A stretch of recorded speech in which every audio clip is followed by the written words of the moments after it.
Callis, I'd like to give you credit here. I would like to start the show with giving you credit. Oh, yeah? You said on your early morning show, and you started off talking the Penguins, and it really, really hit me. It hit me. More than ever, and you have this thought throughout the season, but more than ever right now. You said this quote, Callis, Pens lost the right to their own destiny. The Pens lost their right to their own destiny, which means that they have to rely on other things to make it to the playoffs. They have to rely on other teams losing, and they also simultaneously have to win themselves. They lost the right to their own destiny, and it really got me thinking. I was sitting here putting the show together, listening to you, and you set that up perfectly, by the way. They really did. And this isn't the first year that they've done that. This is the second year in a row that they put themselves in this position. And myself included, and, everybody out there, not everybody. I mean, there's hockey fans, in and out. Won't miss a Penguin game, rightfully so. And hockey is one of the best sports. And, you guys know how I feel about hockey. I grew up playing hockey. My neighbor, was from Czech Republic, was Czechoslovakia at the time. He taught me the game when I was 6 years old. I posted that picture a while ago whenever Jágr got honored, and that was his favorite player. So I've always been a fan of hockey. But I also, as I got older, I realized how long the season really is and how taxing that can be and what games really mean a lot to a team. And growing up and outside of the last 5 years, you never really had to worry about the Penguins during the regular season because you knew they were going to take care of business and they were going to make a playoff push or a Stanley Cup push or win the cup. That was my existence, really, for 30 years of what the Penguins were capable of. So, whenever you said that, I was like, we always get in this mode of, it's the beginning of the season. It's October. It's November. It's December. It's January. They're on a roller coaster. They're winning some games, and they'll go on the losing streak. And you said that the Pens lost the right to their own destiny. Those games matter a lot more now that you're sitting in this position and we're watching the Penguins and we're grasping on to these last 4 games. So whenever I sit here and we talk and we're heavy into Steelers in October and we're heavy in November, not realizing that those games for the Pittsburgh Penguins matter more than anything.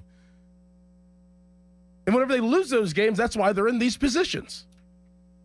And that's happened the last 2 years. And it's gone down to the last game. And we'll talk about this next, but last year it went down to the last game. You're playing a bad Chicago Blackhawks team, and you think that the Penguins could just pull it out because of how bad Chicago is. They got the first pick in Bedard. You knew they were one of the worst teams in the NHL. And they lose. And then they lost the hopes of making it to a playoff. But they put themselves in that position because they didn't win the games whenever they needed to win those games. And when you need to win those games, it's not just winning those games in March. It's winning those games in November. And I'll sit here and I'll admit that, I don't pay attention as much in November, but maybe I should. And maybe this isn't the player mentality because you want to win every single game. That's not real. It's not realistic, but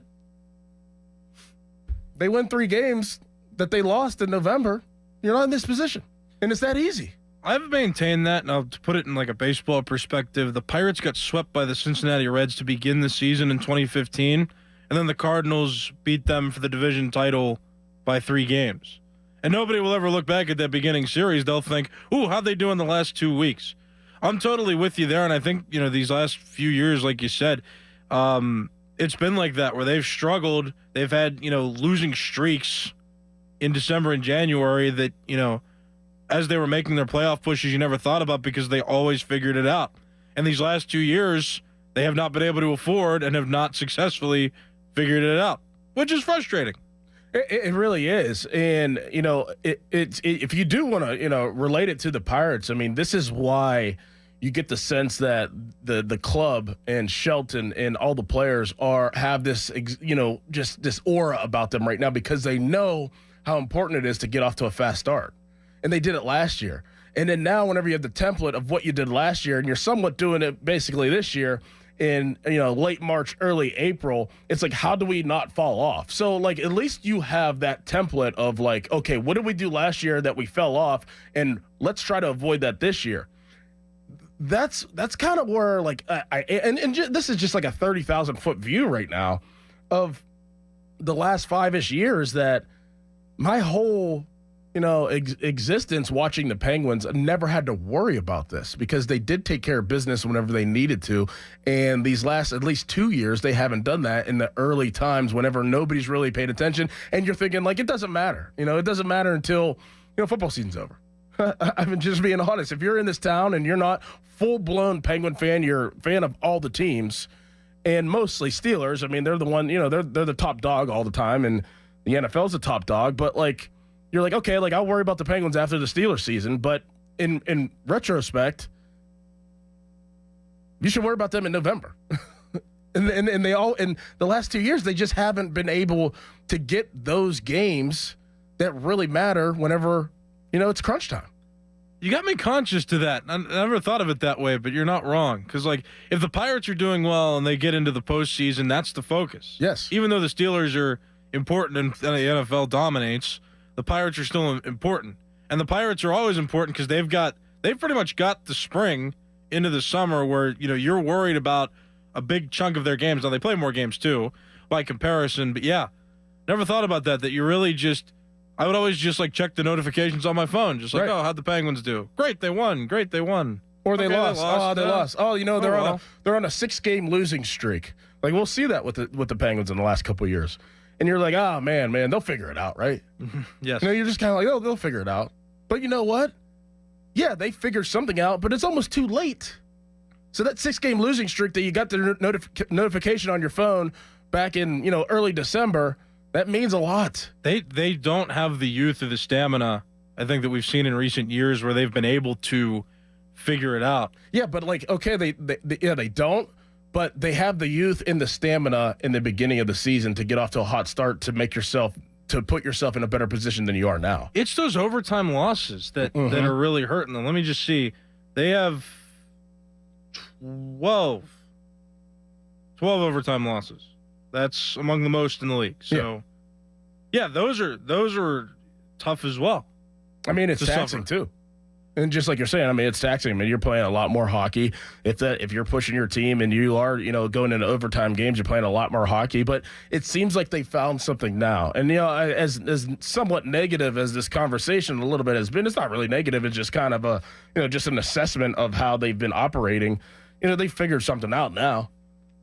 Maybe a little too late. You would have loved to see them get 2 points against Toronto, but at least they got 1 point. But it really it boils down to tonight, and it boils down to, and I've as doing this job for 7 years. As the years go by, I like to get away from cliche conversations or cliche sayings because nobody wants to hear that, and everybody knows, and everybody rolls their eyes. Oh, that's cliche.